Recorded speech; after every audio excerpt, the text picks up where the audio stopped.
A courtroom in Billings, Montana. Federal jurisdiction. The kind of room where the air conditioning hums too loud and the fluorescent lights turn every face the same shade of institutional gray. Colton Briggs sat in the front row behind the prosecution table, his hands resting on his knees. He was wearing the only suit he owned, the same dark one he had worn to the commitment ceremony 8 months ago, and the collar felt like it was trying to strangle him. His jaw was set. His breathing was controlled. His eyes were fixed on the back of Russell Pratt's silver head 3 rows ahead and to the left where the old man sat with the composed stillness of a man who had spent his entire life believing that courtrooms were built for other people. Beside him, Lily's chair was empty, and beside that, Beckett's chair. Both empty, both gone. His phone buzzed in his pocket. He did not look at it.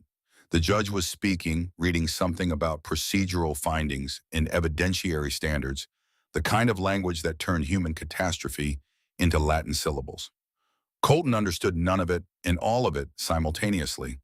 He understood that everything he and his brother and the woman they loved had fought for over the past year was being weighed on a scale he could not see by a man in a black robe who had never set foot on Briggs Ranch and would never understand what that land meant to the people who bled for it. The phone buzzed again and again, 3 times in 10 seconds. That was not a text. That was urgency. That was Vera Mercer, who had promised to call only if something was wrong, because she understood that today of all days, Colton needed to be here in this room, watching the man who had tried to destroy his family face the consequences of that choice. He pulled the phone from his pocket beneath the railing where the judge could not see it.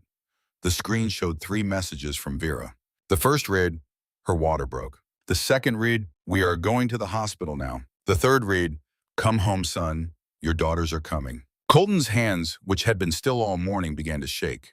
Not the old tremor, not the Afghanistan tremor that lived in his nervous system like a tenant who refused to leave. This was something new. This was terror and joy arriving simultaneously, crashing into each other inside his chest, like 2 rivers meeting at a confluence. And the sound they made together was a roaring in his ears that drowned out the judge entirely. He looked at the 2 empty chairs. 20 minutes ago, Lily had been sitting beside him, Vera behind them, Beckett on Lily's other side, all 4 of them together the way they did everything now. Then Lily had grabbed his arm during a recess. Her face was white. Her jaw was set in the way that meant she was managing pain she did not want anyone to see. "My water broke," she whispered. "Do not react. Do not stand up. Vera is taking me to the car. Beckett is coming with me. You stay. You finish this."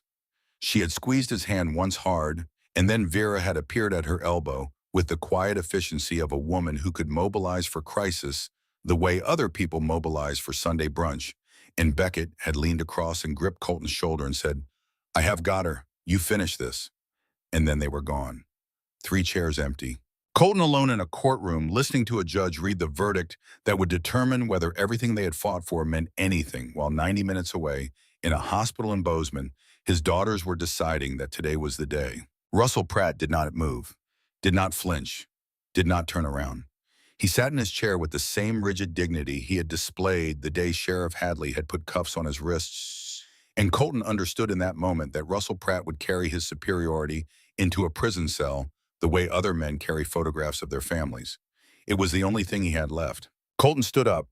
The courtroom was murmuring around him, lawyers shuffling papers, the prosecution team exchanging handshakes, a reporter in the back row typing on a laptop with the focused speed of someone who knew this story would lead the evening news. He did not stay for any of it.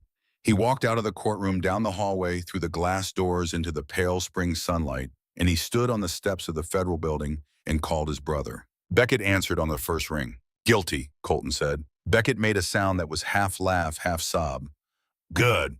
Now get in the truck and drive, because your girlfriend is trying to have your babies without you, and she is not happy about it." Colton was in the truck before Beckett finished the sentence. 9 months earlier. Before we continue, tell me where you are watching from and hit subscribe for more stories like this. The pregnancy test sat on the bathroom counter between a tube of toothpaste and a bottle of horse liniment that Beckett kept in the house because he insisted it worked on human shoulders too. 2 pink lines, unmistakable. Lily stared at them for a long time, long enough that the steam from the shower she had been about to take fogged the mirror and turned the bathroom into a warm white blur. She was not surprised. She had known for almost a week the way women know things about their own bodies, before any test confirms it. The coffee had started tasting wrong. Not bad exactly, but off, like the flavor had been shifted half a degree in a direction she could not name. And she had been tired in a way that was different from normal fatigue. This was not the tiredness of hard work or short sleep. This was the tiredness of construction, of something being built inside her that required resources she had not budgeted for. She picked up the test and walked into the kitchen. Colton was at the table reading the Bozeman Daily Chronicle with a cup of coffee that he had made at 4:30 that morning because Colton Briggs did not believe in sleeping past dawn, regardless of what the calendar or the weather or basic human biology suggested. Beckett was at the stove attempting to make pancakes from a recipe he had found on the internet, and based on the smell, the experiment was not going well. Lily set the test on the table between Colton's coffee cup and the newspaper. Colton looked at it, then at her, then at the test again. His face did not change. His hands wrapped around the coffee mug went very still. The tremor that had become so rare in the months since the commitment ceremony vanished entirely, as if his body had decided that this moment required absolute steadiness and had marshaled every resource to provide it. Beckett turned from the stove. "What is that?" "A pregnancy test," Lily said. "I can see it as a pregnancy test." "What does it say?" "What do you think it says, Beckett? I am not showing you a negative test at 7 in the morning." Beckett set down the spatula. The pancake on the stove began to smoke. Neither he nor anyone else in the room moved to address it. "You are pregnant," he said, not a question. A statement being tested for reality the way you press your hand against a wall to make sure it is solid. "Yes?" Beckett's face did something extraordinary. It collapsed and rebuilt itself in the space of 2 seconds, cycling through shock, disbelief, terror, and joy so fast that the emotions blurred together into an expression that was entirely new one that Lily had never seen on any human face, and that she would remember for the rest of her life. His eyes filled. Beckett Briggs, who laughed through pain and joked through fear and used humor as a shield against every vulnerability he had ever felt, stood in the kitchen of his family's ranch, with tears running down his face and his mouth open and no words coming out. Colton had not moved. He was still holding his coffee, still looking at the test. But something was happening behind his eyes, a calculation, a reassembly, a fundamental rearrangement of the architecture of his future. Then he set down the mug, pushed back his chair, and knelt on the kitchen floor beside Lily's chair, slowly, deliberately, the way he did everything that mattered. He pressed his forehead against her belly, against the place where the life they had made was just beginning to grow, and he stayed there. He did not speak. He did not need to. The gesture said everything. "I am here. I am not going anywhere. Whatever comes, I will be the ground beneath your feet." Beckett crossed the kitchen in 3 strides, dropped to his knees beside his brother, and put his arms around both of them, and the pancake on the stove caught fire, and the smoke alarm went off, and none of them moved. June Harper discovered the smoke alarm situation 12 minutes later when she arrived for her weekly coffee delivery and found the 3 of them still on the kitchen floor laughing and crying simultaneously, while the stove smoked and the alarm screamed and the morning light poured through the windows like a benediction. "What in the name of everything holy is happening in here?" June demanded, already moving toward the stove with the efficiency of a woman who had been preventing Beckett-related disasters for years. "Lily is pregnant," Beckett said from the floor. June turned off the burner, removed the charred pancake, opened the window, and then stood very still for approximately 3 seconds before she burst into tears so sudden and so forceful that she had to grab the counter for support. "I knew it," she said, wiping her eyes with the back of her hand. "I knew it the second she stopped drinking my lattes." Nobody stops drinking my lattes voluntarily. The weeks that followed were golden, the kind of weeks that arrive in a life so rarely that you recognize them as precious while you are still living them, not just in retrospect. The glamping operation was thriving. Beckett's horseback tours were booked through October. The organic produce from Colton's expanded garden had waiting lists at 3 restaurants in Bozeman. The financial systems Lily had built were running smoothly, generating enough surplus that for the first time in the ranch's history, there was money in savings rather than just money owed. Vera called every Sunday. The conversations were still careful, still navigated with the precision of people crossing a frozen lake, testing each step before committing weight. But they were longer now, warmer. Vera had begun asking about the ranch, about the horses, about Colton's garden, and Beckett's cooking disasters, and Lily understood that her mother was building a map of this life she did not fully understand, populating it with details that made it real and therefore less frightening. When Lily told her about the pregnancy, there was a silence on the line that lasted long enough for Lily to hear her own heartbeat in her ears. "A grandchild," Vera said finally. Her voice was strange, thin and thick at the same time, as if the word was too large to fit through her throat without deforming it. "Yes, Mom." Another silence, then very quietly, "I am happy for you, Lillian. I am happy, and I am scared, and I do not know which one is winning. But I am happy." It was the most honest thing Vera Mercer had ever said to her daughter, and it was enough. The letter from the court arrived on a Thursday in November, mixed in with the usual assortment of feed catalogs and equipment invoices and a postcard from a family in Portland who had stayed at the glamping site and wanted to book again for next summer. Lily was sorting the mail at the kitchen table, a task she performed with the same methodical precision she applied to everything involving paper and organization when she saw the return address. Helena, the law firm that represented Russell Pratt. She opened it with steady hands, read it twice, set it down on the table beside the salt shaker and the jar of wildflowers that Beckett refreshed every 3 days, because he insisted that a kitchen without flowers was just a room with a stove. The appeals court had found procedural errors in the original trial. The evidence collection process had violated chain of custody protocols. Russell Pratt's conviction was vacated. He would be released pending a new trial. Lily sat with this information for a long time. She sat with it the way she had learned to sit with Colton during his nightmares, quietly without flinching, waiting for the initial shock to pass so that the thinking could begin. Russell Pratt was getting out. The man who had tried to steal their water, buy their debt, and send armed men to their door in the middle of the night was going to walk out of a minimum security facility and return to the valley where his name still carried weight, where his money still bought influence, where his patience, the terrible patient patience of a man who measured his ambitions in decades rather than days, would have been sharpened by months of incarceration into something even more dangerous than before. She told Colton and Beckett that evening after dinner. Colton's reaction was silence. The deep strategic silence of a man whose training had taught him that the first response to a threat is not action, but assessment. He leaned back in his chair and looked at the ceiling, and his jaw worked slowly, processing, calculating running scenarios the way he had once run them in forward operating bases in Helmand Province. Beckett's reaction was noise. "How?" he said, and the word came out sharp enough to cut.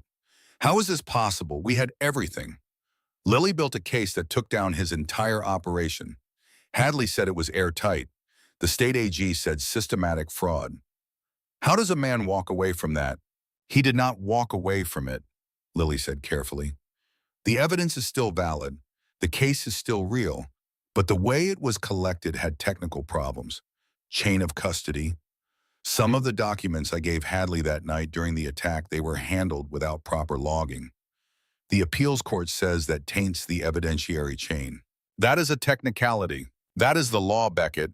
And Russell Pratt has lawyers who are very good at technicalities." She watched the anger move through Beckett like weather across a valley, fast and visible and powerful. She watched Colton contain his own anger the way he always contained it, compressing it into the dense control mass that lived somewhere behind his sternum and powered his capacity for endurance. "What do we do?" Colton asked. "We prepare," Lily said, "the same way we prepared last time, with numbers and documents in a case so clean that no appeals court in the country can find a crack in it." But she knew even as she said it that this time would be different. Russell Pratt had learned from his first defeat. He had spent months in a cell with nothing to do but analyze where his strategy had failed and design a new one. And the man who walked out of that facility would not be the same man who had gone in. He would be smarter, more careful, and infinitely more dangerous. Russell Pratt was released on a Tuesday in December, 3 days before Christmas. He did not return to Elk Ridge immediately. He went to Billings, where he checked into a hotel that cost $400 a night, and he spent 2 weeks meeting with lawyers. Not the local attorneys who had represented him at trial. A firm from Billings, the kind of firm that occupied 3 floors of a glass tower and employed litigators who billed at $700 an hour, and who understood that the law was not a system of justice, but a weapon. And like all weapons, its effectiveness depended entirely on who was holding it. The lawsuit arrived at Briggs Ranch on the second day of the new year, a civil complaint filed in state court. Pratt Holdings, LLC versus Briggs Ranch, LLC, and Lillian Mercer Briggs individually. The claim defamation, tortious interference with business relationships, and intentional infliction of emotional distress. The alleged damages $1.5 million. Lily read the complaint at the kitchen table, the same table where she had built the case that took Russell Pratt down, and she felt something cold settle into the base of her spine. Not fear exactly, recognition. She recognized the architecture of this attack the way an accountant recognizes a fraudulent ledger. The numbers were designed to look legitimate, but the structure underneath was built for destruction. Russell Pratt was not trying to win a lawsuit. He was trying to bankrupt them with legal fees. Every motion, every deposition, every discovery request would cost money. Money for lawyers, money for expert witnesses, money for court filing fees and transcription services, and the thousands small expenses that accumulate like snow on a roof until the structure collapses. A ranch that was finally profitable could be driven back into debt by a legal fight that lasted long enough, and Russell Pratt had enough money to make it last forever. But that was not all. 2 weeks after the lawsuit was filed, and Lily drove into town for groceries and saw the sign. A banner stretched across the front of the old Riverside Hotel, the building that had been empty for 3 years since the previous owner retired to Arizona. The banner read, Pratt Mountain Lodge, Luxury Glamping, Horseback Adventures, Opening Spring. Russell Pratt had bought the hotel, and he was converting it into a direct competitor to Briggs Ranch's glamping operation, the business that Lily had designed and built, and that had become their primary source of income. The pricing confirmed her suspicion. She found the website that evening in the polished professional site that must have cost $20,000 to build advertising luxury canvas tents on mountain ridges with horseback access, gourmet meals, and sunset photography tours. The rates were 40% below what Briggs Ranch charged. Not because Russell Pratt needed the revenue, because he wanted to destroy theirs. He is not trying to build a business, Lily told Colton and Beckett that night. He is trying to kill ours. The rates are below cost. He will lose money on every guest, but he does not care about profit. He cares about bleeding us until we cannot afford the lawyers to fight the lawsuit. Colton stood at the kitchen window looking out at the darkness the way he did when he was thinking about things that required more patience than words. The ranch lay beyond the glass, invisible in the winter night, but present in the way that land is always present to the people who work it. A weight, a responsibility, a promise. Can we compete, he asked. Not on price. He will always undercut us. He has the capital to operate at a loss indefinitely. Then we do not compete on price, Beckett said. He was sitting at the table with his boots up and his arms crossed, and his face had the expression that Lily had learned to recognize as Beckett's version of strategic thinking, slower than Colton's, less systematic but occasionally brilliant in ways that neither of them expected. We compete on something he cannot buy. What is that? Us, our story. The fact that when people come to Briggs Ranch, they are not staying at a hotel. They are staying with a family. They meet the horses by name. They eat food from the garden. They sit on the porch and listen to Colton not talk, which for some reason people find relaxing. You cannot manufacture that. You cannot franchise it. You cannot replicate it at 40% off. He was right. Lily knew he was right. But she also knew that being right did not pay lawyer bills, and the bills were going to be enormous. The first hearing was in February. Lily hired a lawyer from Bozeman, a woman named Catherine Reeves, who had been recommended by Sheriff Hadley's wife, and who charged $300 an hour, which was reasonable for the region, but devastating for a ranch budget that had only recently climbed out of the red. Catherine reviewed the complaint and gave them the assessment that Lily had already reached on her own. This is a war of attrition, Catherine said, sitting in the ranch kitchen with her laptop open and a legal pad covered in notes. Pratt does not expect to win on the merits. He expects to win on endurance. His firm will file motion after motion, each one requiring a response, each response requiring research, each piece of research costing you money. They will drag this out for 2 years if they can, maybe 3, and by the time it is over, even if you win, you will have spent more on legal fees than the ranch earns in a decade. How do we stop it? Colton asked. You find something that makes the lawsuit more expensive for him than it is for you, something that turns his weapon against him. Lily thought about this for 3 days. She thought about it while she organized the ranch accounts, and while she cooked dinner, and while she lay in bed between Colton and Beckett, listening to the wind and feeling the babies move inside her. the small, determined kicks and rolls that had become the rhythm of her nights.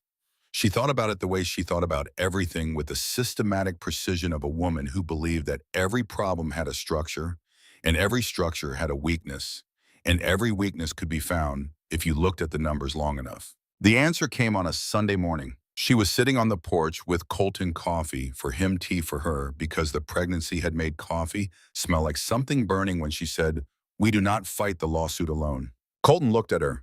The Caldwells, the Ransoms, the Petersons, all three families that Russell Pratt squeezed off their land over the last 10 years. Their cases were never prosecuted because the evidence against Pratt was vacated along with the conviction. But the underlying facts did not change. Russell Pratt still manipulated their loans, still pressured them into distressed sales, still used the same pattern of financial coercion that he tried to use on us. You want them to sue Pratt? I want them to join our defense. A counterclaim, not just Briggs Ranch versus Pratt Holdings. Three families documented over a decade, all showing the same pattern. That changes this from a nuisance lawsuit into a class action. And a class action attracts lawyers who work on contingency, which means it costs us nothing. Colton was quiet for a long time. Then he said, "Beckett should talk to them." "Why Beckett?" "Because I am the one people respect. Beckett is the one people trust. And what you are asking those families to do requires trust. You are asking them to go to war with the most powerful man in the valley for a second time after the first time ended with him walking free. That takes trust." He was right. And that was the moment Lily understood something about the Briggs brothers that she had not fully grasped before. Colton was the foundation, the rock, the thing that did not move when the ground shook. But Beckett was the bridge, the connection, the warmth that made other people willing to cross the gap between fear and action. They needed both. They had always needed both. Beckett drove to the Caldwell Ranch the next morning. He did not bring documents or spreadsheets or legal arguments. He brought a pie that Lily had baked, because Lily had discovered during her pregnancy that baking was the one form of cooking she could perform without setting off the smoke alarm, and a cherry pie from Briggs Ranch had become the unofficial currency of goodwill in Elk Ridge. Tom Caldwell listened. His wife Ellen listened. Their son James, who had been 17 when Russell Pratt's financial pressure forced them to sell their lower pasture at half its value, listened with the tight-jawed intensity of a young man who had watched his parents lose something they loved and had been waiting for a chance to do something about it. "I will not lie to you," Beckett told them, sitting at their kitchen table with his hat in his hands and the pie untouched between them. "This is a fight. It will be long and it will be hard, and there is no guarantee we win. But Lily is the smartest person I have ever met, and she says the numbers are there. The pattern is documented. What Pratt did to your family, he did to the Ransoms, he did to the Petersons, and he tried to do to us. And if we stand together, we are not three small ranches fighting a rich man. We are a community refusing to be broken." Tom Caldwell looked at his wife. Ellen Caldwell looked at her son. James looked at Beckett. "When do we start?" James said. The Ransoms agreed the following day. The Petersons agreed by the end of the week. Catherine Reeves reviewed the combined cases and made 4 phone calls, and by the end of the month, a litigation firm in Missoula had agreed to represent the counterclaim on contingency, which meant they got paid only if they won. Russell Pratt learned about the counterclaim on a Friday afternoon. His lawyers called Catherine Reeves to discuss settlement possibilities, which Catherine interpreted correctly as the first sign of panic. But Russell Pratt was not a man who panicked. He was a man who adapted.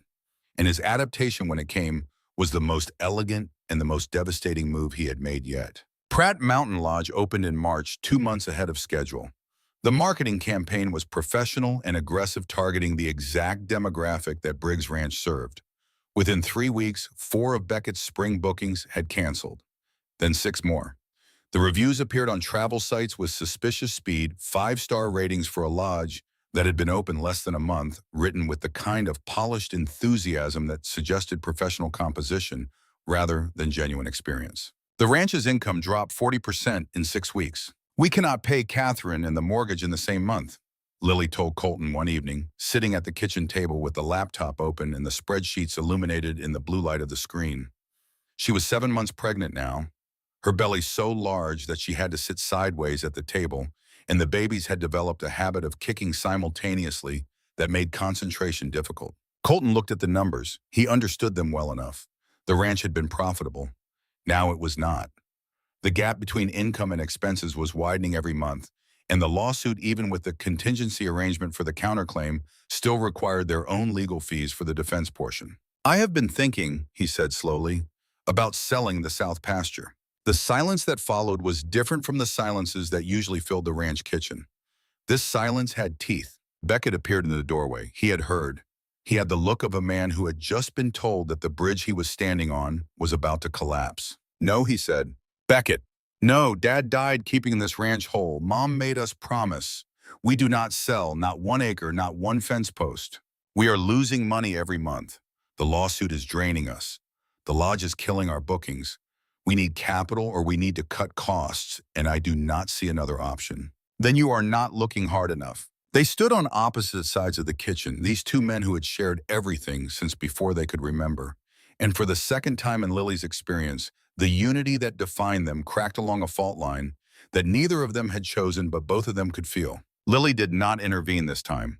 She sat at the table with her hands on her belly and watched them argue, and she understood that this argument was not about the South pasture.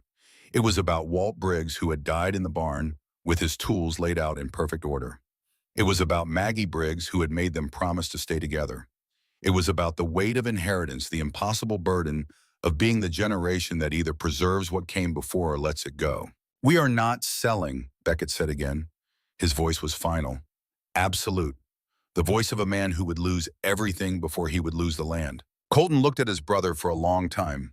Then he nodded. Once. Short.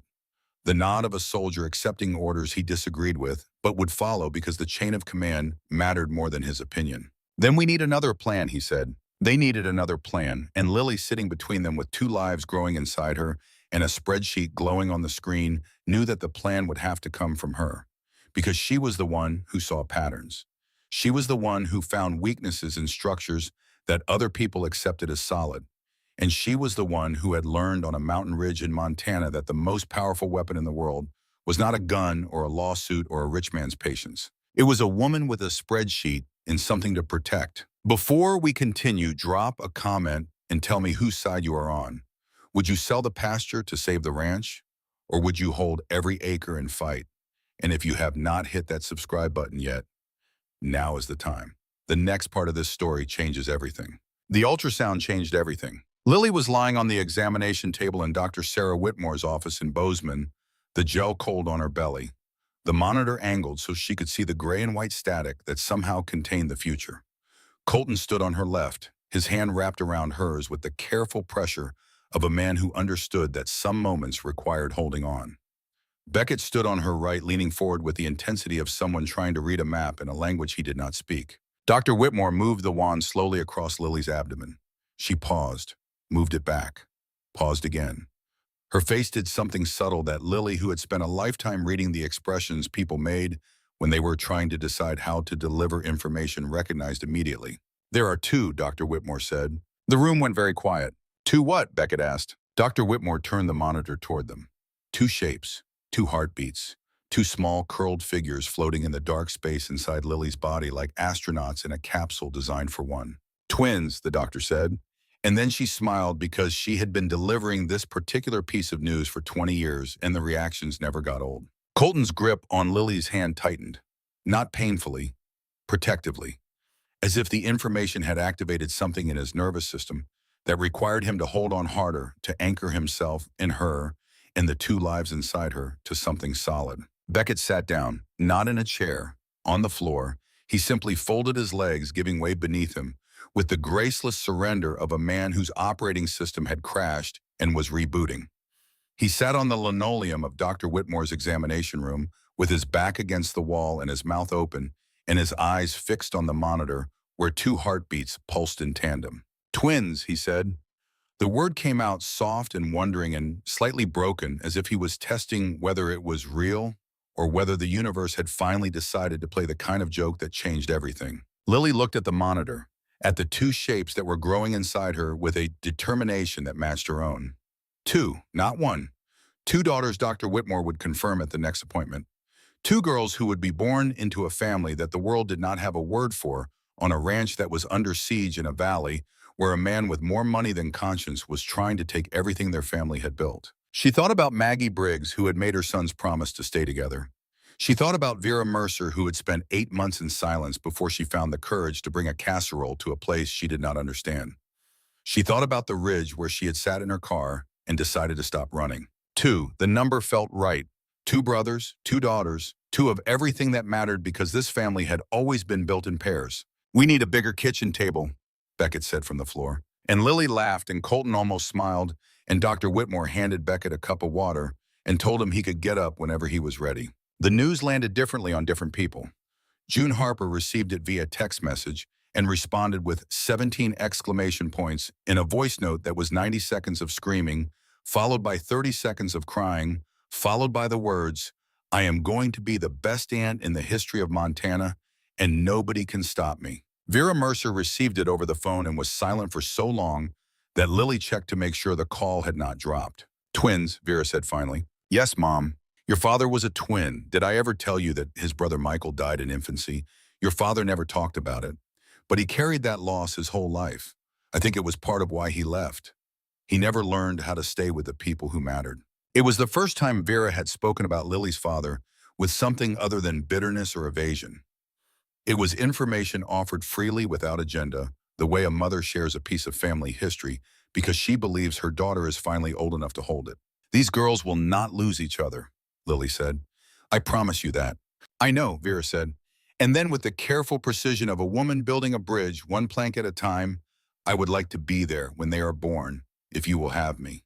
"Mom, of course I will have you. I will start packing." She arrived 2 weeks later, driving the same road-worn sedan with the Colorado plates pulling into the ranch drive, with a car so full of supplies that Beckett had to make 3 trips to unload it.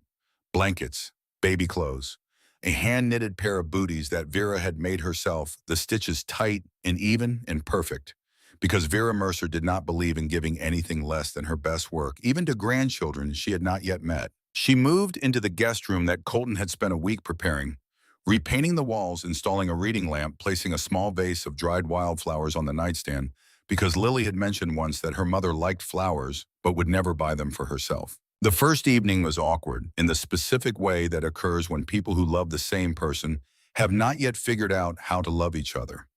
Vera sat at the kitchen table with her hands folded and her posture straight and her eyes moving between Colton and Beckett with the careful attention of a woman who was determined to understand what she was seeing, even if it took her the rest of her life. Colton made dinner.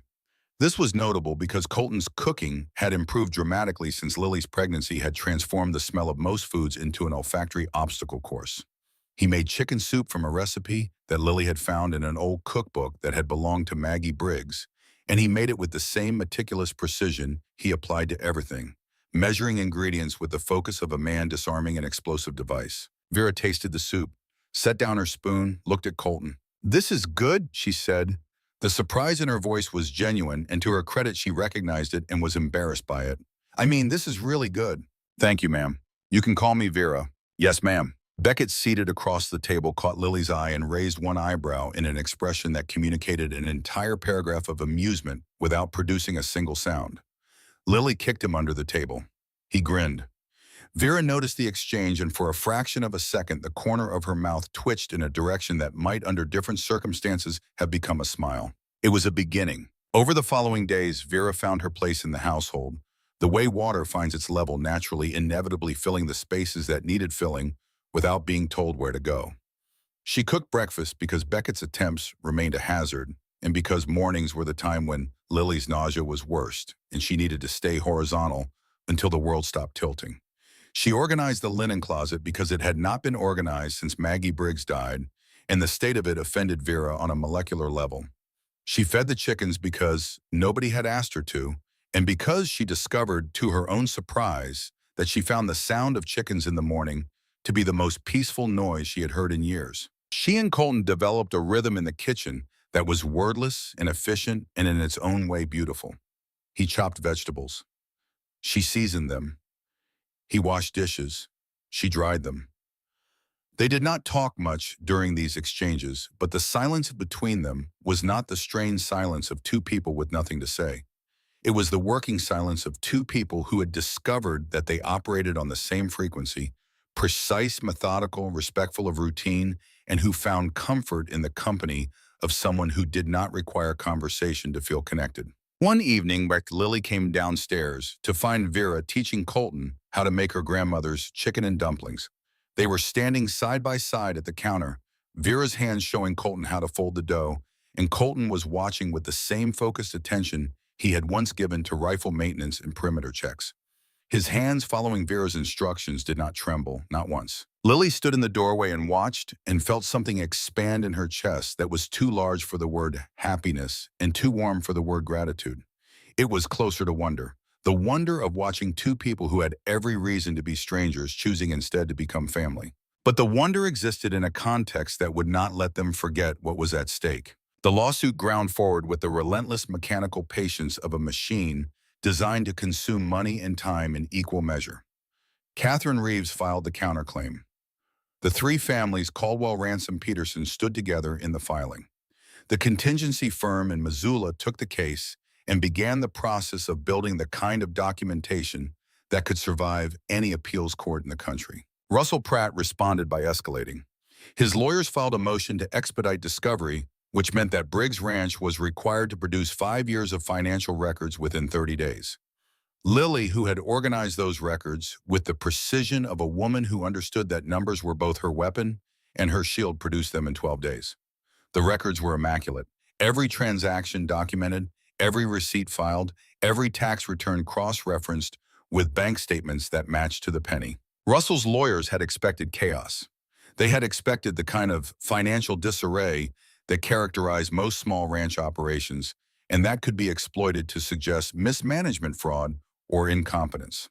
What they received instead was a body of documentation so thorough and so meticulously organized that the lead attorney later told a colleague it was the cleanest set of books he had seen in 20 years of practice. But clean books did not pay the mortgage, and Pratt Mountain Lodge was destroying their income with the efficient brutality of a predator that did not need to kill its prey outright, just wound it badly enough that the bleeding would do the rest. By March 8, more bookings had canceled. The spring season, which typically generated enough revenue to carry the ranch through the lean winter months, was on track to produce less than half of the previous year's income. Beckett, who ran the horseback operations with the same intuitive skill he applied to training animals, watched his client list shrink and felt the particular anguish of a man who was excellent at his work and whose excellence was being made irrelevant by someone else's money. "He does not even care about the guests," Beckett said one evening, sitting on the porch with his boots on the railing and his jaw tight. "I drove past the lodge yesterday. The tents are empty. The horses look bored. The whole operation is a facade. He is spending money to lose money just to make sure we lose more." "That is exactly what he is doing," Lily said. She was in the rocking chair beside him, her feet up because Dr. Whitmore had told her that the swelling in her ankles was normal for twin pregnancies, but that elevation would help. And he can do it for years. His resources are functionally unlimited compared to ours. "So what do? We survive long enough for the counterclaim to reach trial. That is all we have to do. Survive." Surviving, it turned out, required more than strategy.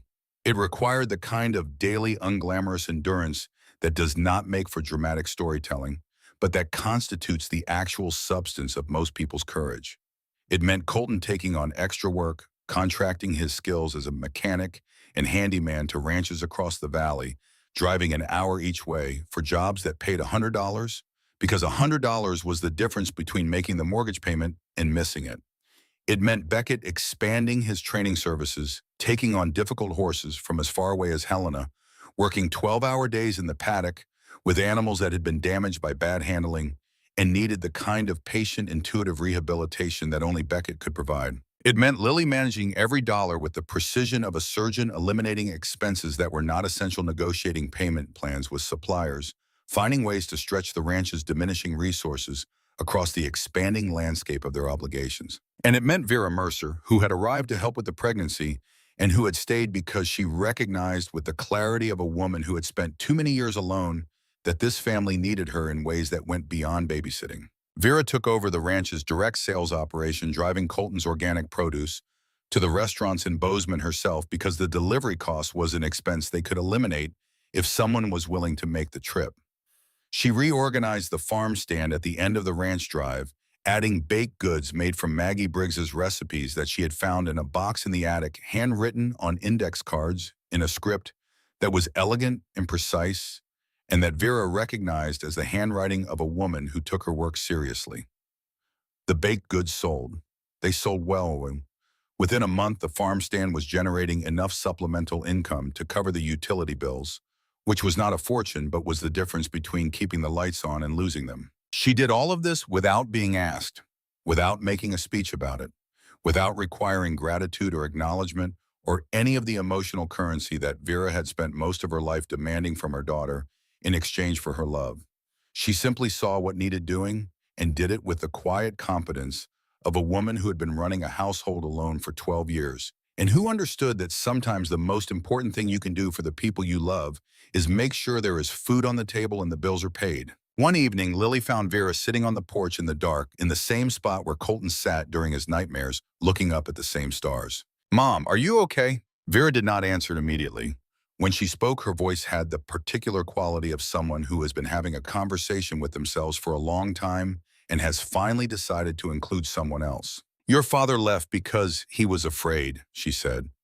"I told you he left because he was selfish, because he was weak, because he did not love us enough. But the truth is he was afraid, afraid of being responsible for another person's happiness, afraid of failing at something that mattered."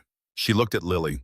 In the porch light, her face was older than Lily remembered, but also somehow softer, the hard edges worn down by months of proximity to people who had chosen to love without conditions. "I was afraid too, after he left. I was so afraid that I built a prison for you and called it protection. Every rule, every restriction, every prayer circle and Bible verse and carefully selected young man from the congregation. I was not protecting you. I was protecting myself from the possibility that you might grow up and choose something I did not understand and leave me alone again." "Mom, let me finish. I need to say this." Vera straightened her back, the posture of a woman gathering herself for an act of honesty that cost her more than anything she had ever done in a church. "These men love you.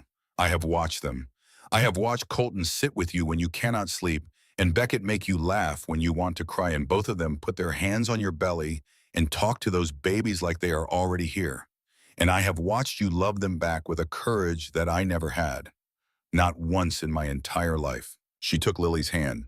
"I do not understand this family. I probably never will. But I understand love. And what I see in this house is more love than I have seen in any house I have ever been in, including the ones with Bible verses on every wall. So I am done being afraid. And I am done making you afraid. And I am going to stay here and help you fight for this place because it is the first place my daughter has ever been happy, and I will not let anyone take that from her," Lily cried. Not the quiet, controlled tears she had learned to manage over the past year. Deep, shaking sobs that came from a place she had not accessed since she was 12 years old, and her father had closed the front door for the last time. She cried the way you cry when a wound that has been open for so long, you forgot it was there, finally begins to close. Vera held her. On the porch under the stars in the cold Montana air, a mother held her daughter and did not let go. It was Colton who broke first. Not in the way that Lily had feared, not the violent shattering of a man whose PTSD finally overwhelmed his ability to contain it. He broke in a quieter way, a more human way.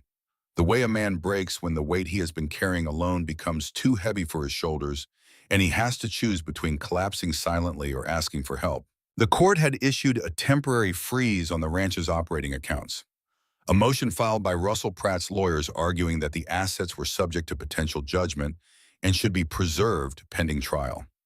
Catherine Reeves had fought it, but the judge, who was new to the bench and cautious in the way that new judges often are, had granted a 30-day freeze while he reviewed the arguments. 30 days.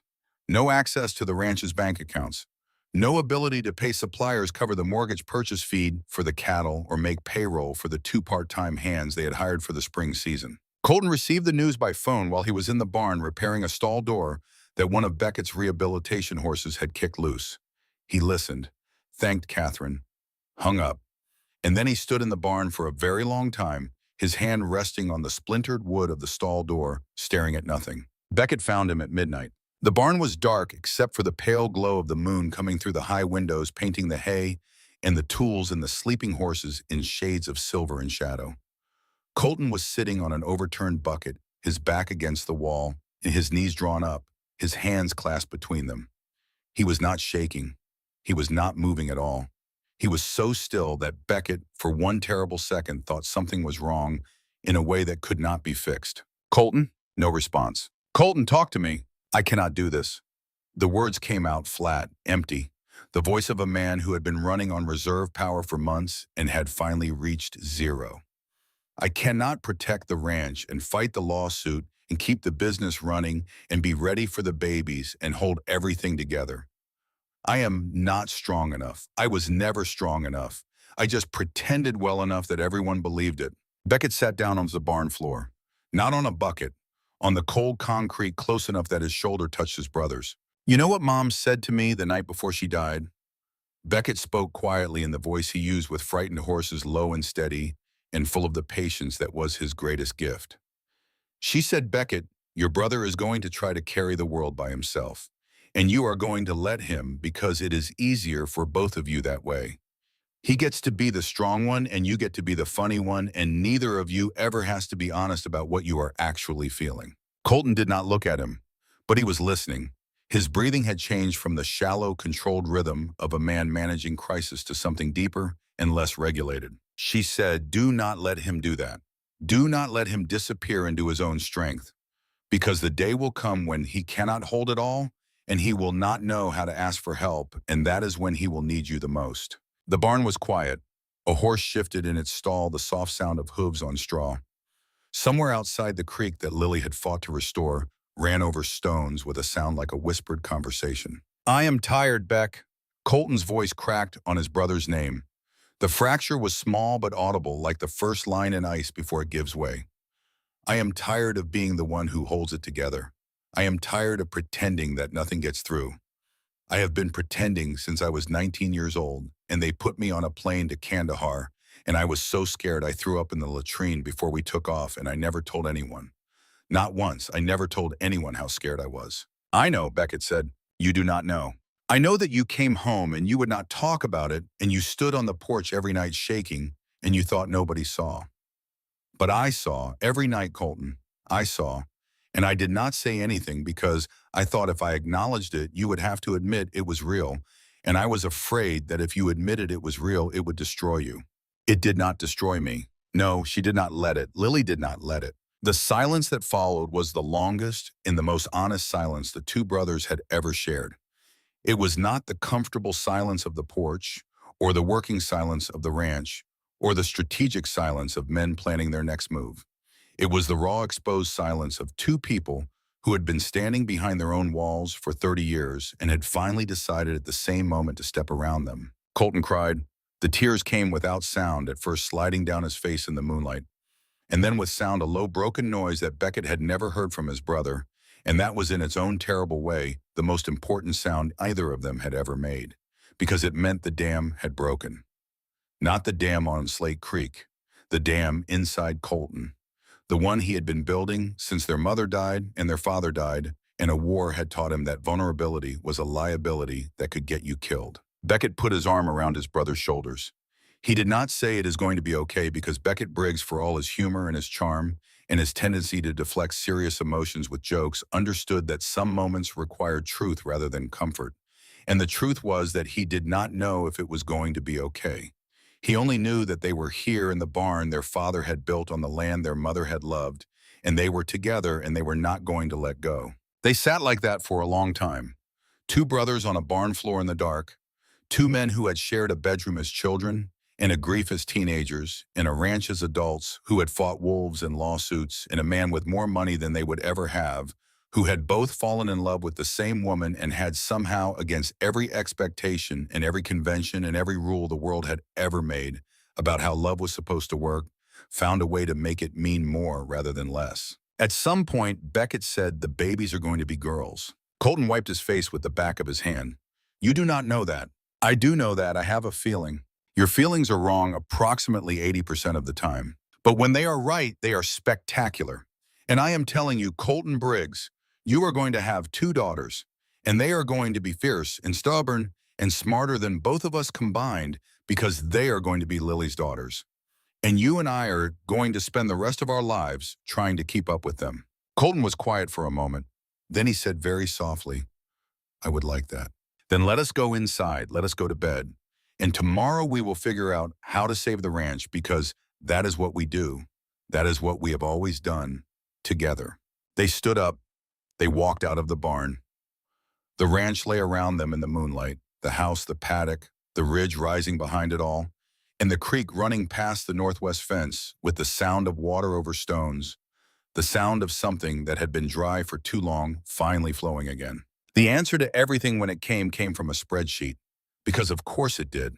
Because Lily Mercer Briggs fought her battles with numbers the way other people fought with fists, and the numbers as always told a story that no one else had thought to read. She was in bed. Dr. Whitmore had ordered rest 3 weeks ago after a routine checkup revealed that her blood pressure was climbing and the babies were showing early signs of the kind of stress that twin pregnancies are prone to in the third trimester. Bed rest. Complete. No exceptions. Which meant that Lily, who had built a career and a life in a case that toppled a corrupt empire from behind a desk, was now confined to a mattress with her laptop and her phone and an absolutely ferocious determination to be useful. Beckett brought her food. Colton brought her updates on the ranch.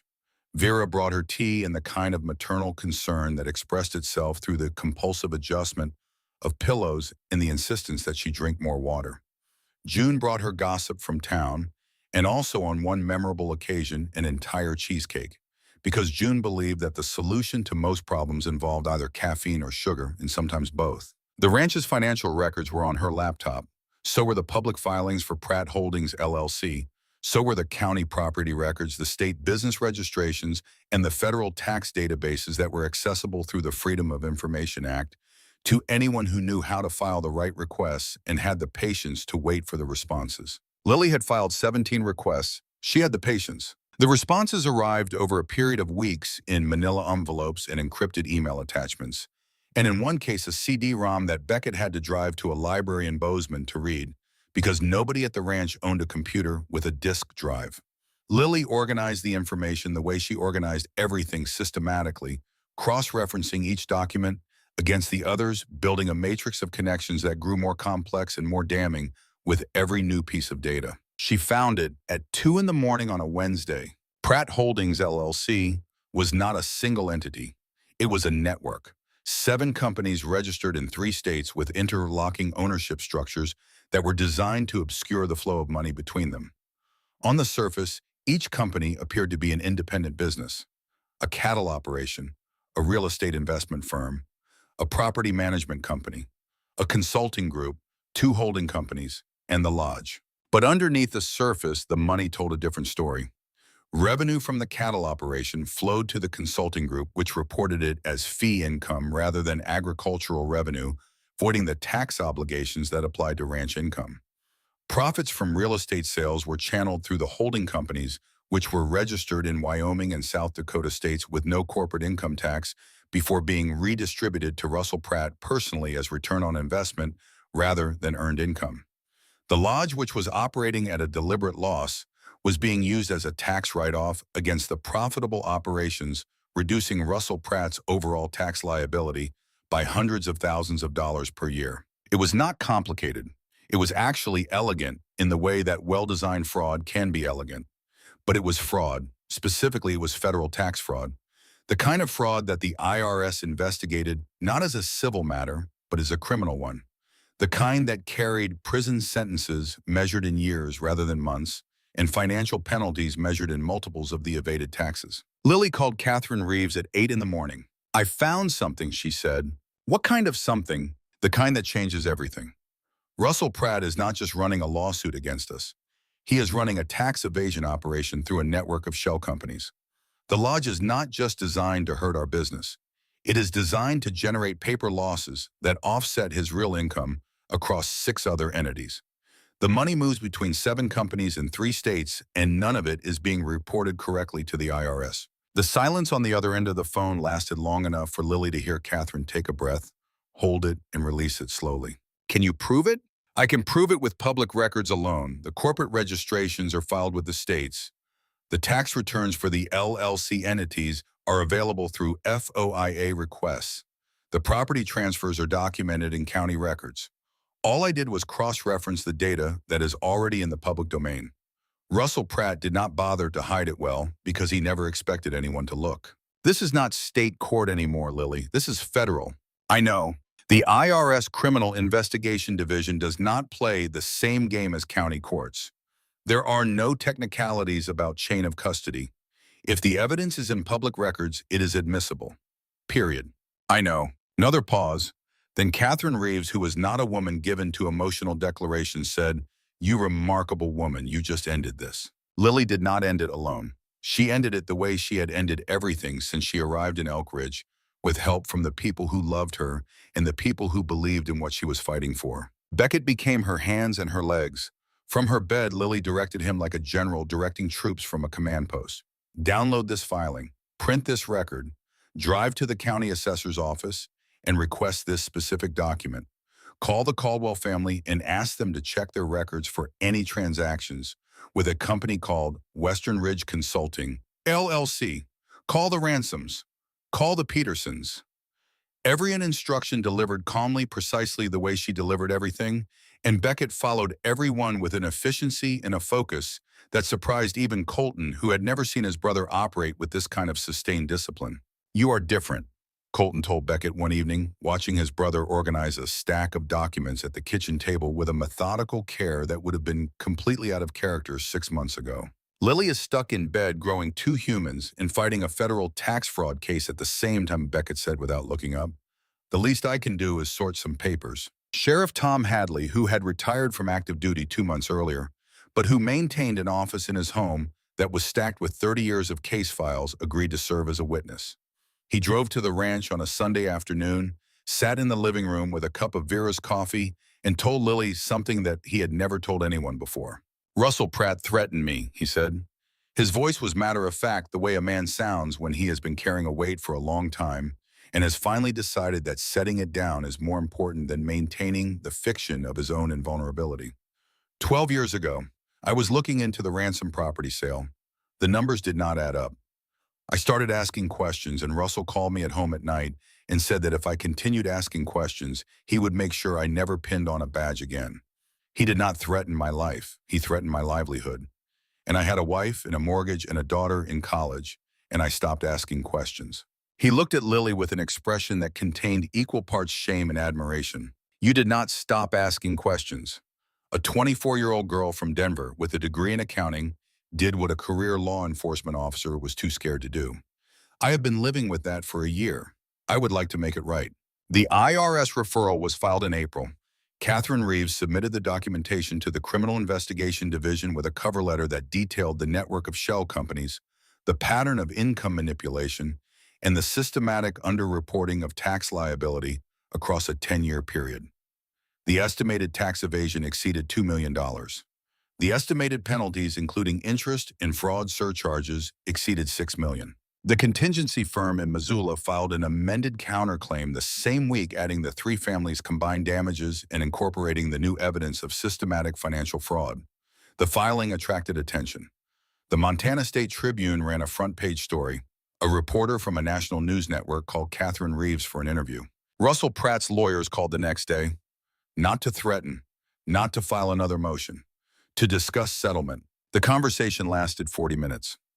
Catherine reported the substance of it to Lily that evening, sitting in the ranch bedroom while Lily reclined against a mountain of pillows with her laptop balanced on her belly and two babies kicking against the keyboard. "They want to make this go away," Catherine said. "Russell is offering to drop the lawsuit, close the lodge, and provide financial restitution to the three families.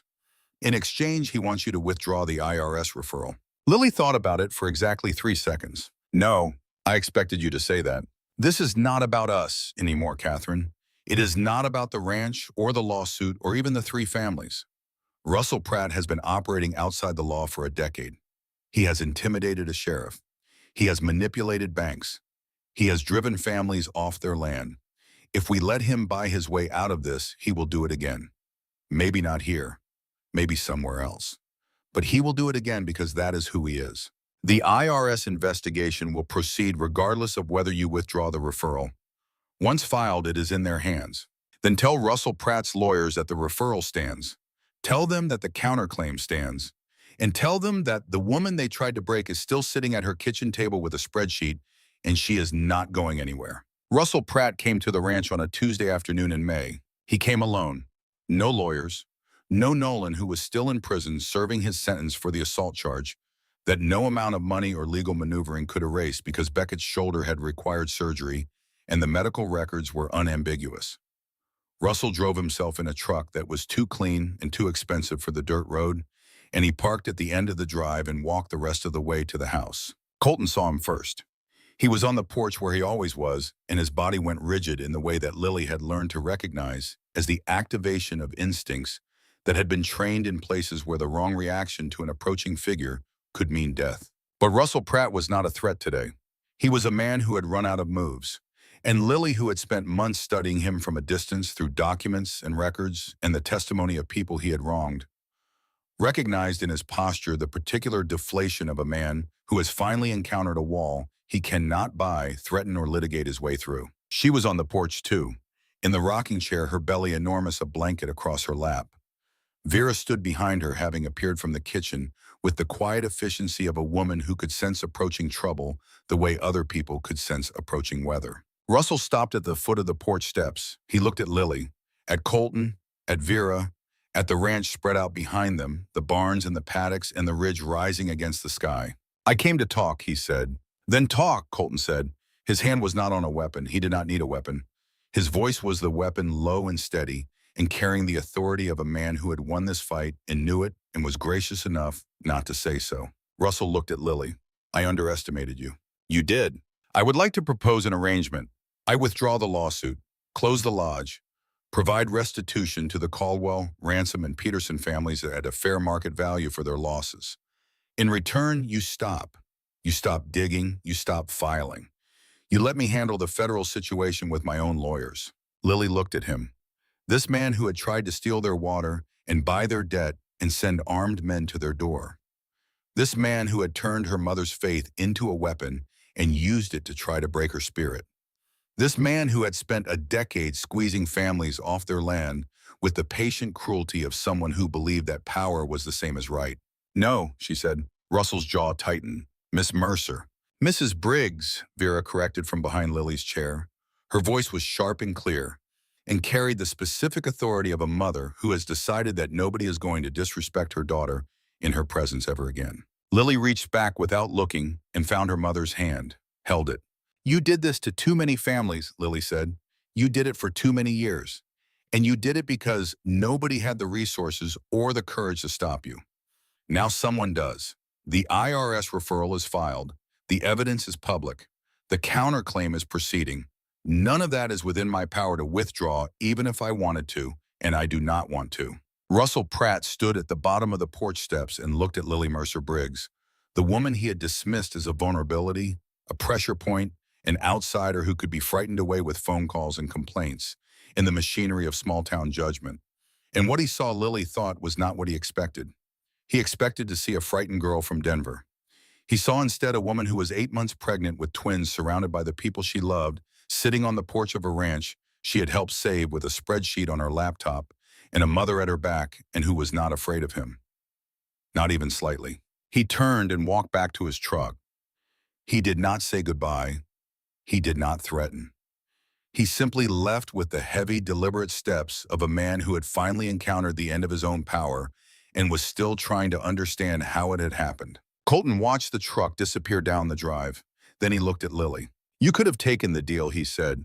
"Could have. Did not." "Why?" Lily looked at the mountains, at the ridge where Maggie Briggs used to talk to God, at the creek running past the fence, the water she had fought to restore flowing steady and clear. "Because the Caldwells deserve justice. The Ransoms deserve justice. The Petersons deserve justice. And because if we take a deal that lets Russell Pratt walk away with his money intact, then everything we went through was just a negotiation. And it was not a negotiation. It was a fight for what is right. And you do not settle a fight for what is right, you win it." Beckett, who had been standing in the doorway listening, said, "I am going to put that on a t-shirt." And Lily laughed. And Colton almost smiled. And Vera squeezed her daughter's hand and said nothing, because sometimes the most powerful thing a mother can do is stand behind her child and let her be brave. Before we move on, tell me something. Have you ever had to stand up to someone who had more power, more money, more influence than you? Drop it in the comments.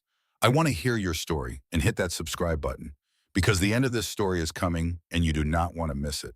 The federal courthouse in Billings was not designed for drama. It was designed for procedure, for the slow grinding machinery of justice that operates on schedules and filings and the particular brand of patience that only lawyers and judges possess. The hallways smelled like floor polish and old coffee. The fluorescent lights hummed at a frequency that made everything look slightly unreal, as if the building existed in a dimension adjacent to the one where normal life happened. Lily Briggs sat in the gallery of Courtroom 3, her hands resting on a belly so large that the woman beside her had instinctively moved one seat over to give her room. She was 34 weeks pregnant with twins, which Dr. Whitmore had described as the gestational equivalent of running a marathon while carrying a backpack full of bricks, and every part of her body was engaged in a constant negotiation between the demands of two growing humans and the finite resources of one woman who had not slept through the night in 3 months. Colton sat to her left. His suit was the same one he had worn to the commitment ceremony and to every legal proceeding since, because Colton Briggs owned one suit and saw no reason to own two. His hands were on his knees. His breathing was controlled. His eyes were fixed on the proceedings with the focused intensity of a man who had learned in combat that the moment you stopped paying attention was the moment everything fell apart. Beckett sat to her right. He was wearing a suit that June Harper had helped him buy at a store in Bozeman, and he looked uncomfortable in it the way a horse looks uncomfortable in a blanket it did not ask for.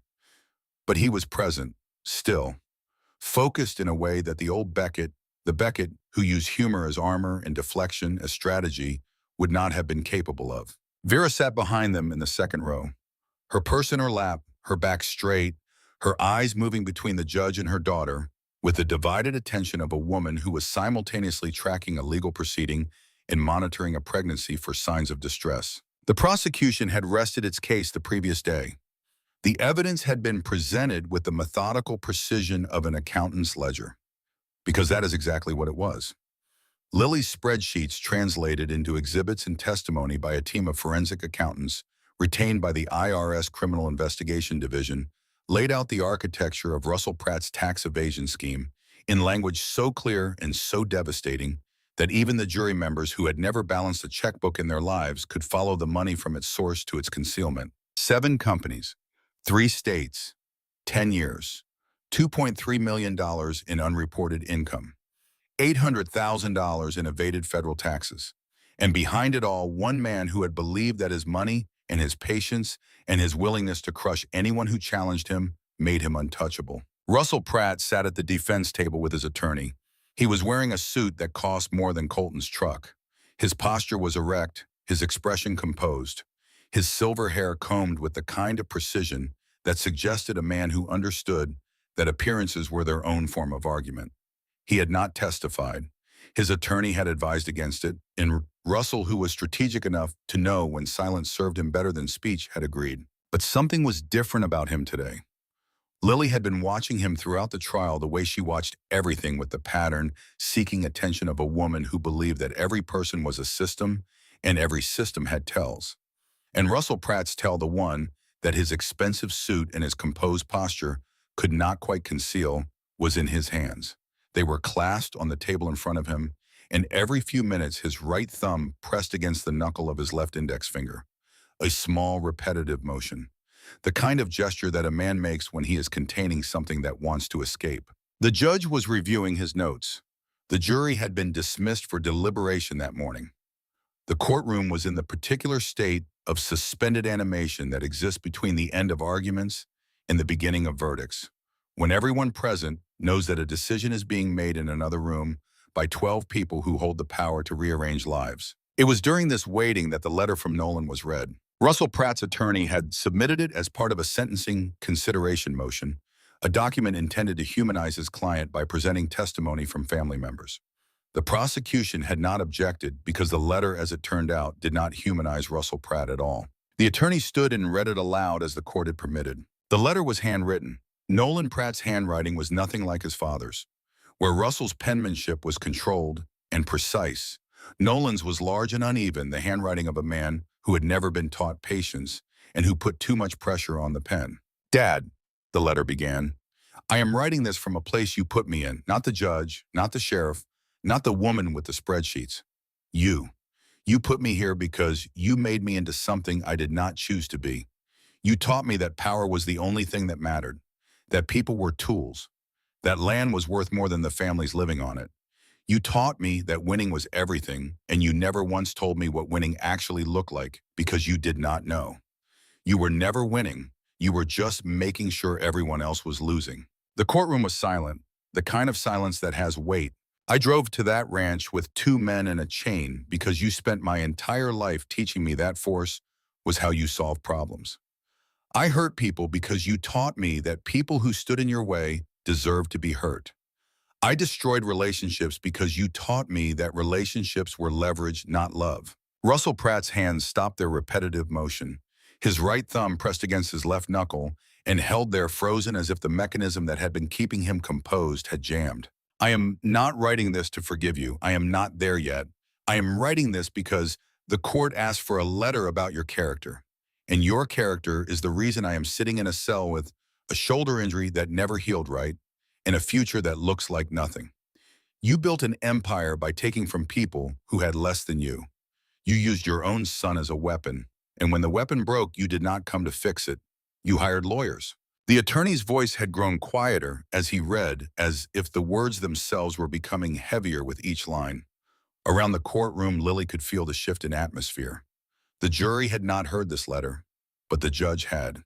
And the gallery filled with reporters and community members and the families who had been hurt by Russell Pratt's decade of manipulation was listening with the collective attention of people who were hearing something they had needed to hear for a long time. "I do not know what the court will decide about you, but I know what I have decided about me.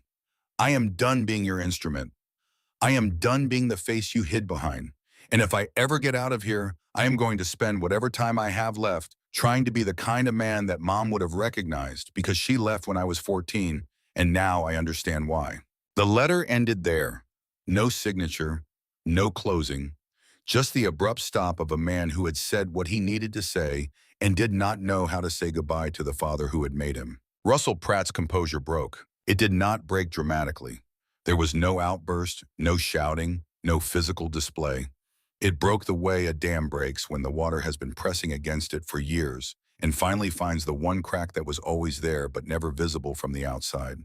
His chin dropped. His shoulders, which had been held at military attention throughout the entire trial, sagged forward.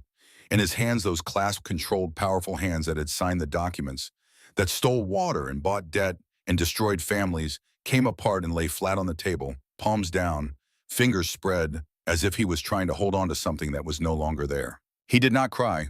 Lily did not think Russell Pratt was capable of tears, at least not the kind that other people would recognize as grief.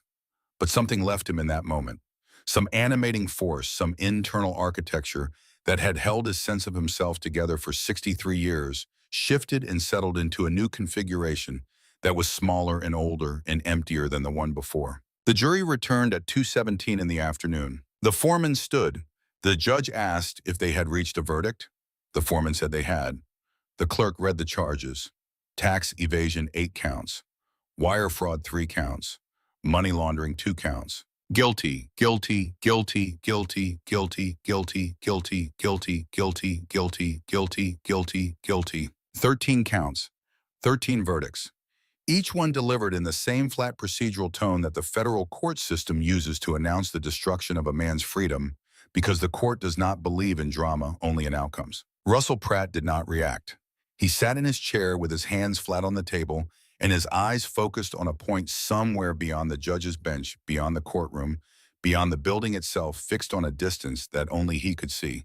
The distance between what he had been and what he was about to become. The sentencing would come later. The judge would consider the severity of the charges, the duration of the fraud, the number of victims, and the testimony of a son who had written from a prison cell that his father had put him in. The federal sentencing guidelines for tax evasion of this magnitude suggested 7 to 12 years. Russell Pratt was 63. The math was not complicated. Lily heard the verdicts from what felt like a great distance. She heard them through the fog of exhaustion and pregnancy, in the particular emotional overload that comes from watching the conclusion of a fight that has consumed the better part of 2 years of your life.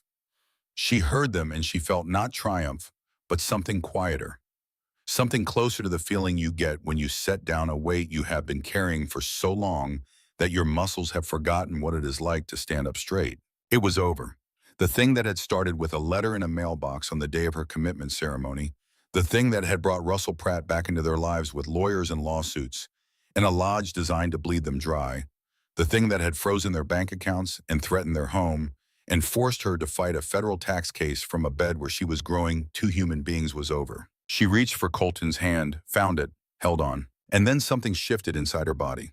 A pressure, a tightening, the kind of internal rearrangement that she had been reading about in pregnancy books for months, but that no amount of reading could prepare you for because it was not information, it was experience, and experience does not translate into words. Her water broke. She grabbed Colton's arm.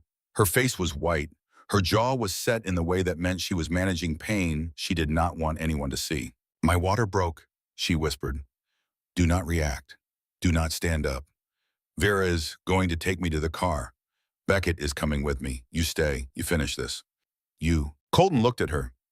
The man who had held everything together through 2 years of legal warfare, who had stood in a courtroom while his daughters were deciding to be born, looked at the woman he loved and saw in her face the same determination that he had seen on the day she walked into a coffee shop with a manila folder and told an entire town the truth. "Go," he said. His voice did not shake. "I will be right behind you." Vera appeared at Lily's elbow with the quiet efficiency of a woman who could mobilize for crisis the way other people mobilize for Sunday brunch. Beckett leaned across and gripped Colton's shoulder. One squeeze. Hard. "I have got her," Beckett said. "You finish this." And then they were gone. 3 chairs empty. Colton alone in a courtroom listening to the judge discuss sentencing timelines and restitution procedures while 90 minutes away, in a hospital in Bozeman, his daughters were deciding that today was the day. The restitution hearing took 90 minutes. Tom Caldwell testified.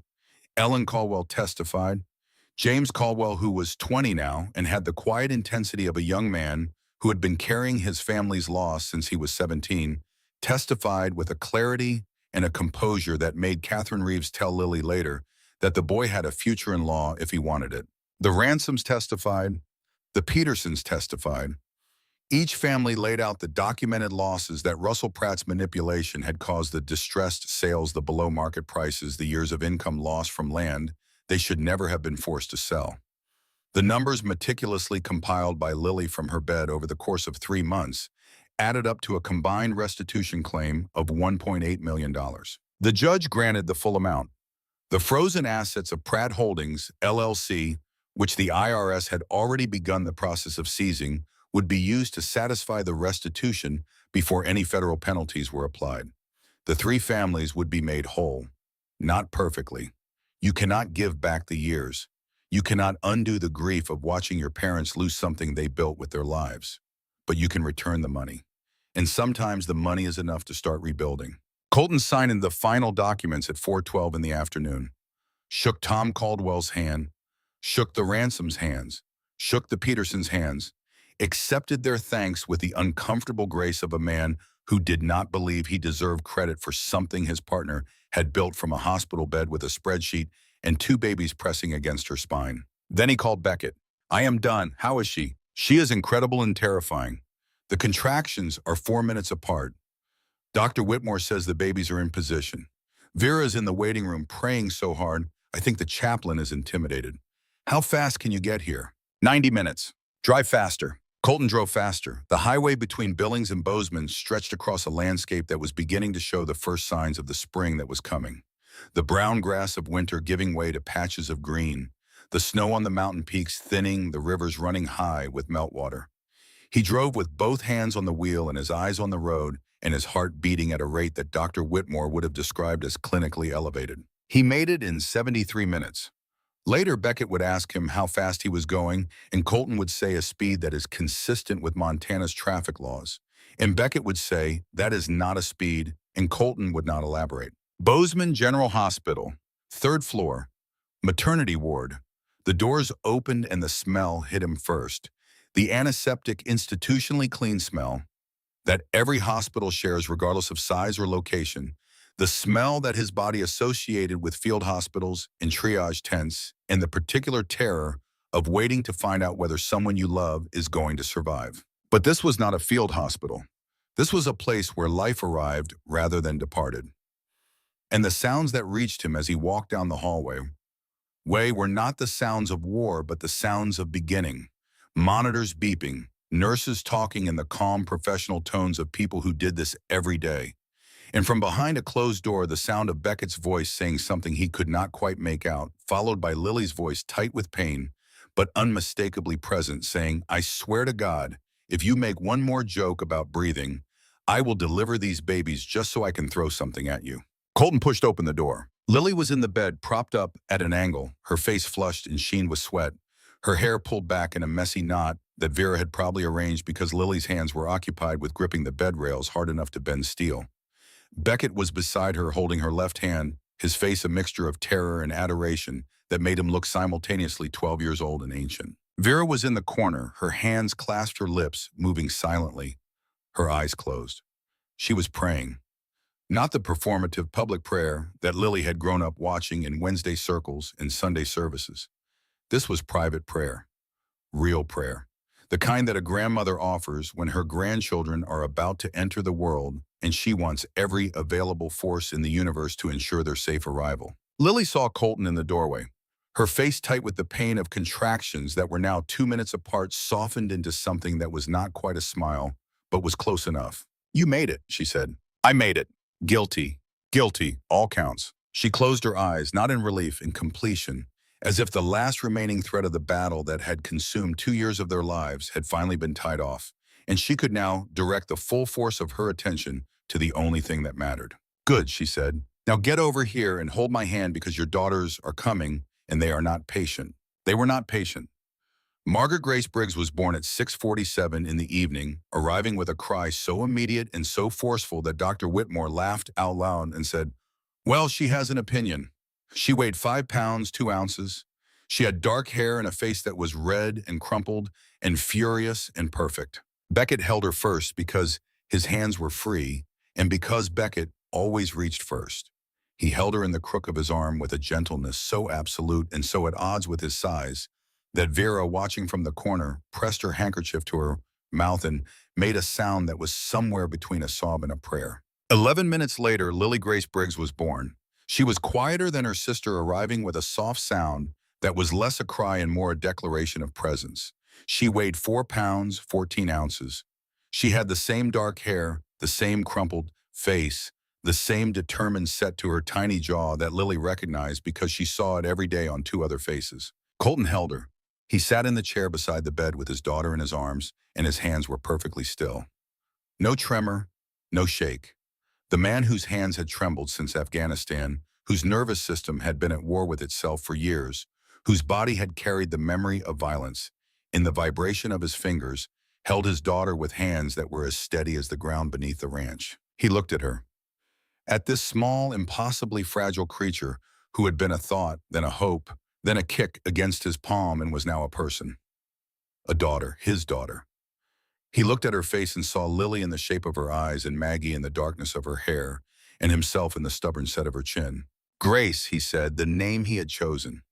The name that was Lily's middle name, and that meant in its simplest and most profound form a gift that is given without being earned. On the other side of the bed, Beckett was crying. Not hiding it, not deflecting it with humor. Just crying openly and honestly with a baby in his arms and his brother's hand on his shoulder, and the woman they both loved lying between them, exhausted and triumphant, and looking at the two of them with an expression that contained every emotion the human heart was capable of producing. "Maggie," Beckett whispered to the baby in his arms.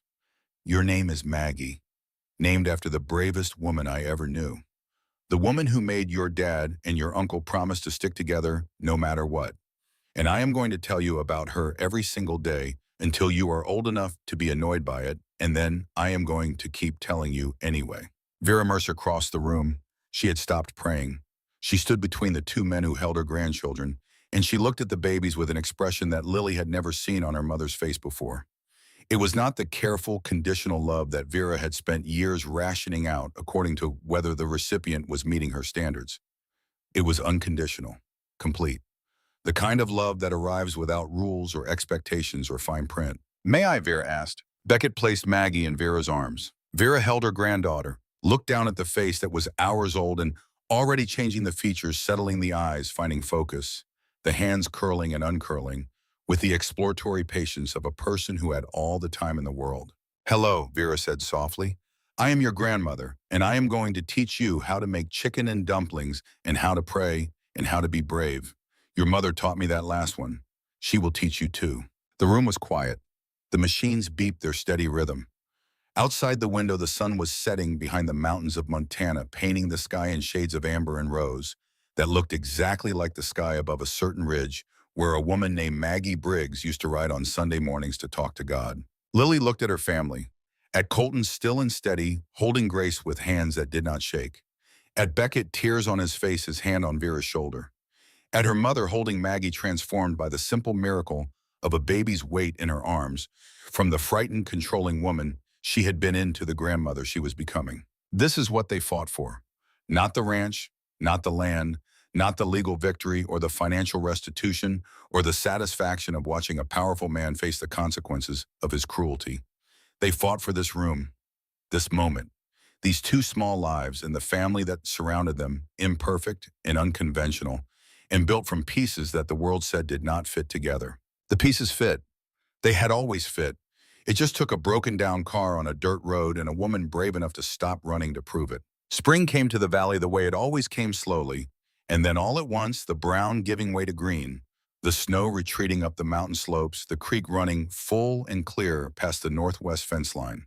The aspens along the ridge unfurled their new leaves in shades of lime and gold that caught the light and threw it back in patterns that looked like messages written in a language that only the mountains could read. Briggs Ranch was different now. Not in its bones. The house was the same two-story log structure that Walt Briggs had built. The barn was the same barn. The porch was the same porch. But the life inside it had expanded. 2 cribs in the bedroom, 2 sets of tiny boots by the door that Beckett had bought and that were entirely too small for any human foot Lily had ever seen, but that he insisted were absolutely necessary. A changing station in the living room that Colton had constructed with the over-engineered precision of a man who believed that a diaper-changing surface should be able to withstand a direct hit from a mortar round. The glamping operation reopened in April. Pratt Mountain Lodge had closed permanently the week after Russell Pratt's conviction, its doors shuttered, its website taken down, its fancy tents removed by a crew that worked quickly and without ceremony. The absence of the competition felt like a change in atmospheric pressure. A weight lifted, a space opened, a return to the conditions that had allowed the ranch to thrive before Russell Pratt had decided to weaponize tourism. Bookings came back, then exceeded their previous levels. The story of Briggs Ranch had spread beyond Elk Ridge, beyond Montana, carried by news articles and social media posts and the particular magic of word of mouth that occurs when a story is too good not to share. People came not just for the mountain views and the horseback rides and the canvas tents on the ridge. They came because they had heard about a family that had fought for their home and won. They came because they wanted to see the place where a woman with a spreadsheet had toppled a corrupt empire. They came because in a world that often felt like it was designed to reward the powerful and punish the honest, Briggs Ranch was proof that sometimes the honest ones won. The Caldwell family used their restitution to buy back the lower pasture they had been forced to sell. Tom Caldwell, who was 68 and had been talking about retirement, unpacked his tools and started mending fences on a Monday morning and did not stop for 3 days. His wife Ellen brought Lily a pie and sat at the kitchen table and cried, not from sadness, but from the particular overwhelm that comes when something you had accepted as permanently lost is suddenly returned to you. The Ransoms used their settlement to pay off the mortgage that Russell Pratt's manipulation had inflated beyond their ability to service. The Petersons invested theirs in their cattle operation, expanding their herd for the first time in 5 years. 3 families restored. Not perfectly. You cannot give back the years of stress and grief and the feeling of powerlessness that comes from watching someone with more money than you take something you love because they can. But you can give back the material foundation. And from that foundation, people can rebuild. Sheriff Tom Hadley came to the ranch on a Saturday in May. He brought his wife and a bottle of wine and the slightly uncomfortable expression of a man who has come to say something important and is not entirely sure how to begin. They sat on the porch where so many conversations had happened, where Colton had stood in the dark and fought his demons, where Beckett had kissed Lily for the first time, where three people had sat in the cold and held each other and made promises they intended to keep. "I owe you an apology," Hadley said. He was looking at the valley rather than at Lily because some things are easier to say when you are not making eye contact. 12 years ago, I could have stopped Russell Pratt. I had enough to investigate, not to convict, maybe, but to investigate, to put pressure on him, to let him know that someone was watching. And I did not do it because I was afraid of what it would cost me. He looked at Lily. "You were not afraid. You were 24 years old and you had been in town for 2 months and you walked into my office with a folder full of evidence and you were not afraid. And I have been thinking about that ever since, about what it means when a young woman from Denver has more courage than a career law enforcement officer." "You came when it mattered," Lily said, "the night Nolan attacked. You came in 40 minutes. You executed the warrant the next morning. You did your job when it counted. I should have done it 12 years earlier. Maybe, but you are doing it now, and now is the only time that exists." Hadley looked at her for a long moment. Then he nodded. Once.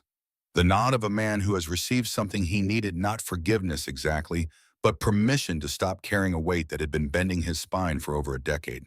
The evening was warm. The first genuinely warm evening of spring, the kind that smells like thawed earth and new grass and the distant electric promise of thunderstorms that are still a month away, but that the mountains are already beginning to gather. Colton and Lily and Beckett sat on the porch after the babies were asleep. Their porch. The position was the same as it had always been: Colton on the left, Beckett on the right, Lily in the middle. But the silences between them were different now. Fuller, deeper, carrying the weight of everything they had survived and the lightness of everything they had gained. From inside the house came the sound of Vera washing dishes and humming a hymn that Lily recognized from her childhood, one of the old ones, the kind that was more melody than doctrine, more comfort than command. Vera had extended her visit indefinitely. She had not said the word permanently, but her suitcase was unpacked, and her grandmother's dumplings recipe was pinned to the refrigerator, and she had started a garden beside the one Colton maintained, planting herbs that she said were necessary for proper cooking, and that Colton said would compete with his tomatoes for sunlight, and that Beckett said he did not care about as long as someone would teach him to make something that did not activate the smoke alarm. The creek ran past the fence. The water caught the last of the day's light and held it for a moment before letting it go, the way water always does, carrying the light downstream toward the river and the valley and the world beyond the mountains. "What are you thinking about?" Colton asked. The question he asked every evening, the ritual that had become the punctuation mark at the end of each day. He had been asking it since the night of the commitment ceremony, and Lily had given a different answer every time, because her mind was always full and always moving, always finding patterns, always building structures from the raw material of numbers and observations and the thousand small details that most people overlooked. Tonight, she thought about the answer for a long time. She thought about two girls sleeping in the next room, one named for the grandmother who had loved this mountain, one named for the grace that had been given to all of them without being earned.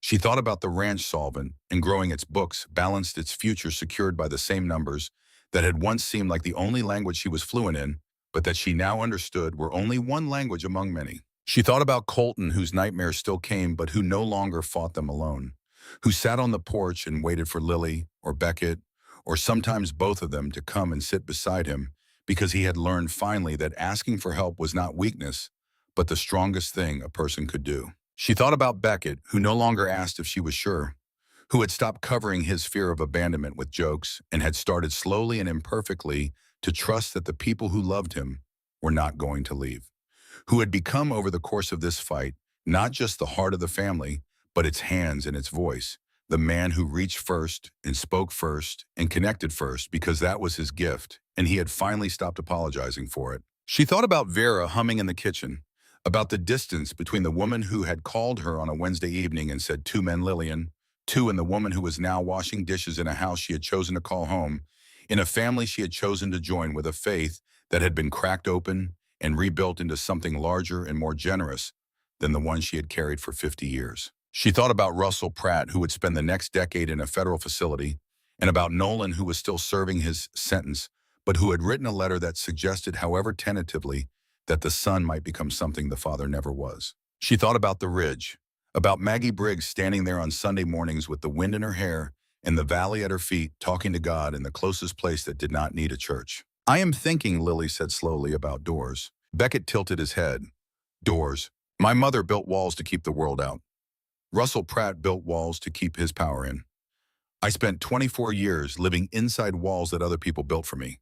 And when I got here, the first thing I did was start building walls of my own. Numbers, spreadsheets, evidence, ways to make myself safe. She paused, reached for Colton's hand on her left, felt Beckett's arm come around her shoulders on her right. But the thing I learned on this mountain is that walls only protect you from the outside. They do not let anything in. And the bravest thing a person can do is not build a wall. It is build a door, open it, and trust that what comes through it will be worth the risk. The evening settled around them. The mountains stood in their ancient patience, holding the valley the way they had held it for 10,000 years, indifferent to the small human dramas that unfolded in their shadow, but available, always available as witnesses to the moments that mattered. Somewhere in the house, one of the babies stirred, a small sound, not a cry, a murmur, the sound of a new person testing the world, exploring its edges, discovering that it contained warmth and voices, and the smell of a kitchen where someone was always cooking something, and the particular safety of a home where she was loved completely, not because she had earned it, but because she existed. Beckett heard it, smiled, started to get up. I have got her, Colton said. You always say that, because I always mean it. Colton went inside. Beckett stayed on the porch with Lily, his shoulder against hers, the warmth of him steady and real and present.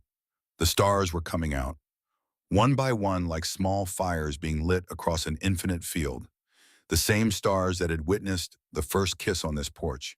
The same stars that had watched over the commitment ceremony on the ridge. The same stars that would watch over this family for as long as they chose to keep looking up. From inside the house, Colton's voice reached them, low and quiet and steady. He was talking to his daughter, not in words that a baby could understand, in the voice, in the tone, in the particular frequency of a father's love which does not require language to be received, only presence. Lily closed her eyes, listened to Colton's voice and Vera's humming and the creek flowing past the fence and Beckett breathing beside her. And she thought that this right here, this moment, this porch, this impossible, beautiful, hard-won life was the closest place to God that did not need a church. And in the mailbox at the end of the drive, mixed in with feed catalogs and baby supply advertisements, and a congratulations card from June Harper that was so covered in exclamation points, it looked like it had been attacked by a punctuation, there was a letter, a plain white envelope. The return address was the Montana State Correctional Facility in Deer Lodge. Nolan Pratt's handwriting. Lily would recognize it from the letter that had been read in court, large and uneven and carrying too much pressure. She had not opened it yet. She would open it tomorrow at the kitchen table with Colton and Beckett beside her and Vera making coffee and the babies in their high chairs and the morning light coming through the windows. She would open it and read it together with her family because that was how they did everything now. But she already knew what it contained, not the specific words, the shape of it, the weight. She could feel it the way she had learned to feel the patterns in numbers and the structures in systems and the hidden architectures of other people's intentions. It was not a threat. It was not a demand. It was not the final move in a game that had already been lost. It was a question, a single question from a man in a cell who had spent 2 years thinking about the choices that had put him there. Is there room in your valley for a man trying to start over? Lily did not know the answer yet. She would think about it. She would talk to Colton and Beckett about it. She would sit with the complexity of it the way she sat with all complex things patiently, methodically, with respect for the difficulty, and without the need to resolve it immediately. But the fact that the question existed at all, that a man who had come to their door with chains and threats and the inherited cruelty of a father who never taught him anything but power, was now asking whether redemption was possible, that meant something.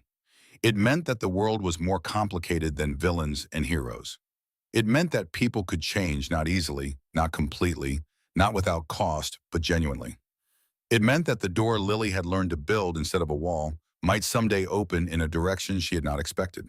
And that was enough. For tonight, that was enough. Because the lesson of this story, the lesson that Lily Mercer Briggs learned on a mountain in Montana, and that is worth carrying with you wherever you are, is not that the brave always win. Sometimes they do not. Sometimes the fight is longer and harder and more costly than anyone should have to endure. Sometimes the people with power and money and patience use all three to grind the honest ones down to dust. But sometimes if you are stubborn enough and smart enough and loved enough, you find a way through, not around, not over, through the fear and the doubt and the crushing weight of a system that was not built for people like you, through the judgment of a town that does not have a box for your family, through the disapproval of a mother who loves you but does not understand you, through the attacks of a man who believed that his money made him invincible and who discovered in a federal courtroom that a woman with a spreadsheet was stronger than his entire empire. You find a way through, and on the other side, there is a porch and mountains and a creek that flows because you fought to restore it, and two men who love you completely, not because you are perfect, but because you are brave, and two daughters who will grow up knowing that their mother faced down wolves and in blizzards, and a man with a chain and never not once stopped fighting for the life she chose. And if this story meant something to you, if it reached you in a place that needed reaching, then do me a favor. Hit that like button. It takes a second and it means the world. Share this story with someone who needs to hear that it is never too late to build a door where there used to be a wall. Subscribe if you want more stories like this one. And leave me a comment. Tell me where you are watching from. Tell me what you would say to Nolan if you got that letter. I read every single comment, every one, because this is what I believe. I believe that the bravest thing is not picking up a gun or facing down a bully or standing in a courtroom while the world decides your fate. The bravest thing is choosing to love without permission, to build without guarantee, to stay when leaving would be easier, to open the door. And it is never too late to choose a better way forward.